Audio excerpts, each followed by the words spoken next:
మనం ఎన్నోసార్లు గమనించి ఉంటాము. కొన్ని దేశాల్లో ముస్లింలు చాలా హుందాగా ఉద్యోగాలలో వ్యాపారాలలో రాణిస్తూ ఉంటే, మరికొన్ని దేశాల్లో కేవలం తమ సంతతిని పెంచడం మీదే ధ్యాస పెడుతూ తాము మైనారిటీలమని, తమకు రక్షణ లేదని గోల చేస్తూ ఉంటారు. మరికొన్ని దేశాలలో తాము మెజార్టీగా ఉన్న పక్షంలో కేవలం తమ ఇస్లాంలా మాత్రమే అందరిపైన రుద్దుతూ ఉంటారు. అలానే ఒకే దేశంలో అందరూ ఒకేలా ప్రవర్తిస్తున్నట్లు అస్సలు కనిపించదు. కొందరు అన్యమతస్థులను చాలా గౌరవిస్తున్నట్లుగా కనిపిస్తే, మరికొందరు మత ఛాందసత్వంతో అనేక రకాలుగా జిహాదులు చేస్తారు. చట్టం అంటే కనీస గౌరవము భయము లేకుండా నన్ను ఎవడేం పీకుతాడు అన్న రీతిలో నడి రోడ్డుపైనే అన్యమతస్థులను నరికేస్తూ ఉంటారు. ఇంకొందరు మరీ ఆశ్చర్యం కొలిపే రీతిలో అన్యమతస్థుల ధార్మిక కార్యకలాపాలలో పాల్గొని సేవ కూడా చేస్తారు.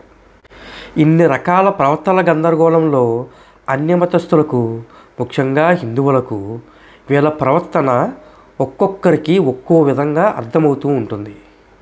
కొందరు హిందువులు అన్ని మతాలు మంచివే, మనం మంచిని చూస్తే మంచి కనిపిస్తుంది, చెడుని చూస్తే చెడు కనిపిస్తుంది అని అంటారు. కొందరు హిందువులు ముస్లింలందరూ మంచివారే, కేవలం వారు బుర్ర వాడడం లేదు, కేవలం కొందరు మతఛాందసవాదులు ముల్లాల మాటల మూలంగా తప్పుదోవ పడుతున్నారు అని అంటారు.